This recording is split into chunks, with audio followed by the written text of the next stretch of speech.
not much to talk about, but we do have a few stories to cover with you guys today. First story on the list, Outlaw King on Netflix. Yeah, I decided to give this movie a chance because I really like, the medieval times or back in Renaissance days, that type Especially of stuff. like the William Wallace Scottish This history. is about the Scottish rebellion against against England. The story about Robert the Bruce. If you've seen Braveheart, you know he was the next in line for the Scottish crown. That kind of went in the sidelines while William Wallace was, doing his thing, and then at the end of Braveheart, he freed his gained freedom for his country, kind of thing. Like, so what's the timeline from this and Braveheart? This is right. This is right when William Wallace gets caught and is executed. Okay, so this is like after. Yeah, so it's pretty much like what happens in between at the end scene of Braveheart. Okay. He pretty much, it's about Robert the Bruce. All these things happen. He tries to get all the nobles behind him, and some of them, I'm not going to spoil anything, but, obviously he'll get some support. Some others, don't give him support. Scottish Game of Thrones. Yeah, Scottish Game of Thrones. But, the acting was subpar. I saw some of the actors that were in Braveheart. I mean, Chris Pine. Chris Pine, sometimes I think he's a really good actor, and then in this one it was just like he had this speech, and then it was really monotone for 95% of the speech, and then at the end he goes, "As long as you fight."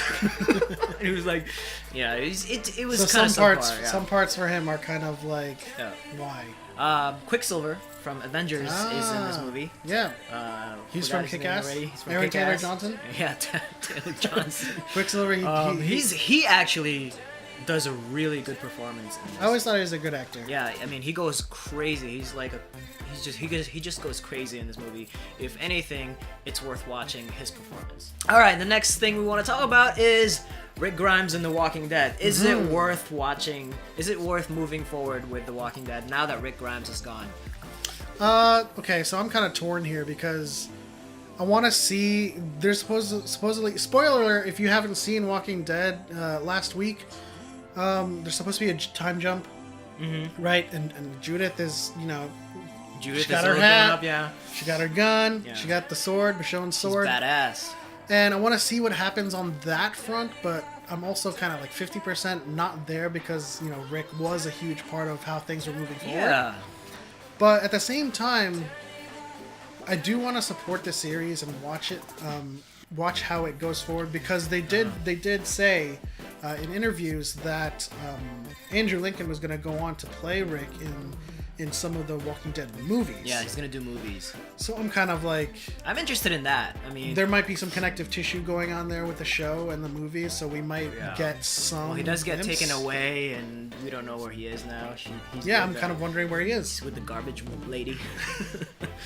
Jadis. So yeah, I'm wondering if they're gonna show some of the interstitials in the story that would have some connective tissue to the movies, and of course I want to see Judith all grown up. And do you think all the people that have jumped off the wagon should come back and catch up and give it another chance? If you guys have jumped off of the bandwagon already, I don't think it's worth coming back. I think if you stuck around for Rick Grimes's swan song, right, it's definitely worth it because you were already invested in the character. You cared enough to stick around, right?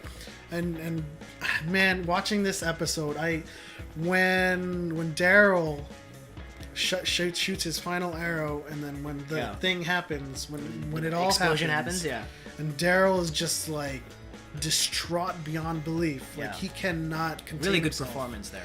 I almost cried. I was like, Daryl, please don't cry so much. Oh my gosh. Oh yeah. It was an emotional performance. I didn't really tear up, but it was very heartfelt because it's season 9 now, Walking Dead, he's gone through so many phases, like each of those characters. So I do have one question. Go check it out in our Instagram account. Which Rick Grimes would you rather hang out with? There is the very beginning Rick Grimes, where he was Mr. Nice Guy Rick Grimes, all about being a police officer.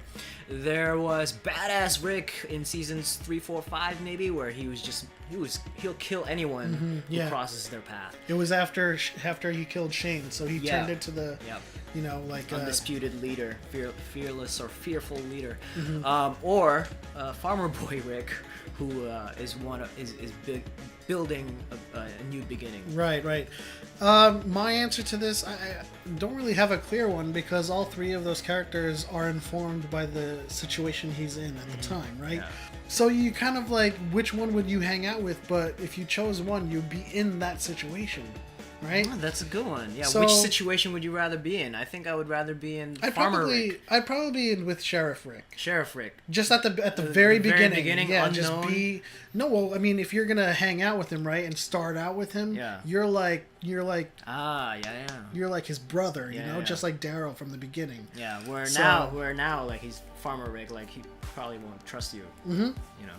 And then in season very 2, interesting. 3, 4, and 5, he won't trust you at all. Not at all. Just shoot you on sight. Awesome. Story number 3. It's a small story, but we did get a glimpse of the Gifted's Polaris wearing her classic headpiece from the comics, which brings to question whether or not we're going to see Magneto in any of these flashbacks. I mean, we've got the Morlocks. Spoiler alert. We've got Spoiler alert. No, spoiler alert. We've got the Morlocks. We've got the Mutant Resistance, and then we've got the Hellfire Club. But Hellfire Club, I'm very interested in that. But how the show portrays each mutant is actually really good. It's not like cheap TV graphics. All right, I'll pick it back up again. Stop. There's a way out. YouTube originals.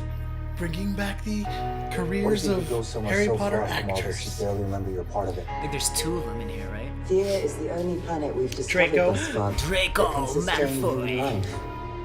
It's not just another world. It's a blank slate. Oh wait, no, yeah, We that's of Siren are currently in the process of its werewolves, colonization. girl. yeah. I can't go to another planet. You don't have a choice. And she's gosh. on Game of What Thrones. as for Theia, Yeah, we'll she was erase a your wild past lady. completely. Don't worry. Everyone has secrets. I hate that I don't remember her name. This is a new world. A world without Nymphadora. judgment. A world Nymphadora, where yeah. history no longer has any relevance. That girl looks familiar. The blonde girl. Where the hell are we? They said we'd open our eyes there. The crew, the other passengers, they left without us. This looks dope. From the producers of The Crown and Lost. They're leaving all this behind. Is it kind of like Alien? Arrival? Arrival? Not Arrival. With Jennifer Lawrence and Chris Pratt. Fear Passengers? Yeah. makes it impossible to trust anyone. It's every man for himself now.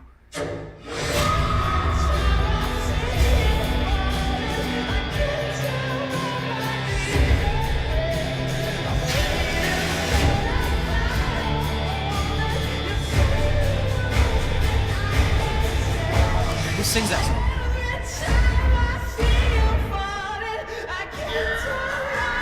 Is that Depeche Mode?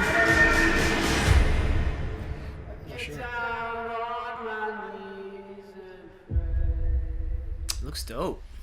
A couple things pop into my head after seeing that. Yeah. I think it's like shades of Event Horizon, Alien, and what's that? The Passenger movie. Passengers, maybe? Yeah, I mean, when they were... Yeah, they wake up in the... Yeah, when they woke up and they're like, they left Space. without us or something, it was, you know, reminiscent of the Passengers when they woke up. Or, well, not, spoiler alert, when they woke up and they were the only people that were awake and everybody was asleep, so it's kind of like they're alone. Yeah. I do know a little bit about this story because we worked on it a little bit at work, but I'm not gonna say anything because I might get fired. It also reminds me of Night Flyers, that sci-fi. I think we saw some out. like we saw some glimpses of an alien creature, or at least some like some Something. gooey Yeah, stuff. something coming out of like Wolverine coming out.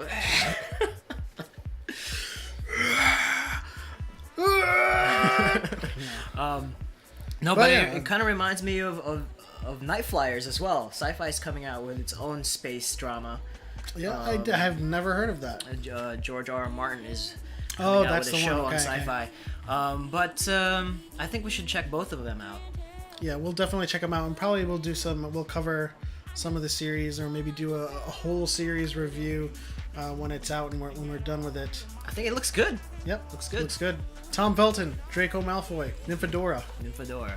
Moving on up. All right. All right, this week's anime corner, I'm going to be recommending Fate Extra Last Encore. And don't pay attention to anything this guy's doing, because he has certain expectations and biases. Boo. And this one's a little bit different. They're in kind of like a virtual world, which is part of how technology has progressed up until their time. They're in like year 3000, right? So it's kind of like they're trying to bridge the gap between... Shut up!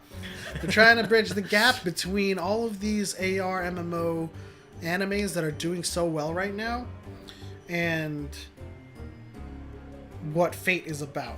Sure. So if we take like Sword Art Online, we take Grimgar, we take Overlord, all of these shows are doing really well based on the premise that they're in a game or they're in a virtual world. So this one's kind of like a contemporary take on that. It's an adaptation that puts the Fate series and that premise inside a virtual world where he has to basically climb a tower. It's like a gauntlet. These beginning battles and up to episode 6 and 7, they're all basically trying to reinforce the bond between Hakuno and Saber, his Saber, which is not Arthur this Yeah. time. But I think that's one of the things that you're disappointed at, No, you because, don't get all the the other- Ekusukarima! Yeah.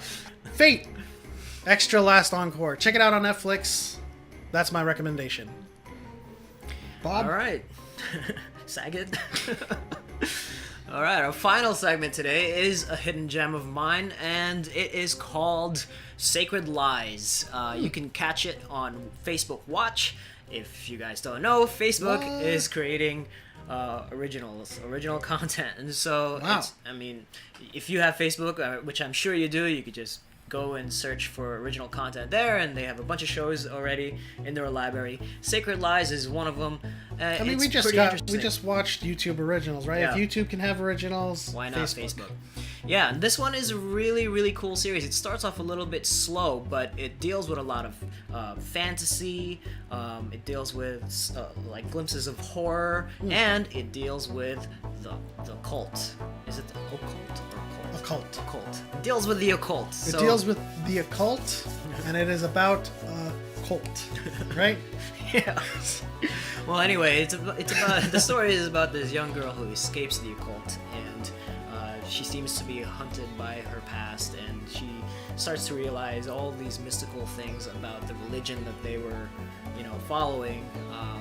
So check it out. It's actually pretty cool. I don't want to give anything away. Is it based on Jonestown? No, but there are books. It is based on a book. Oh, okay, so it is basically kind of like, or is it a mishmash of like how cults could, brainwash some of its members into doing things? Yes, it's something. It's the same thought, the same concept. Interesting. But I really like this one. I mean, I got to work on it. I'm sensing a certain bias here. Well, I mean, I came up with a tagline. So, What's the tagline? what happened to Minnow Bly? What? All right, everybody. Thank you for watching us. Make sure you hit that subscribe button and that bell notification to know every time we upload a video. Until next time, I want to know what you're watching. We accept. The mic was muted. I let myself short. Yeah, I forgot his name, but he, It's- sidekick fame? Sidekick, not sidekick. No. What is it? Super kick. Kick Chloe ass. Kick-Ass.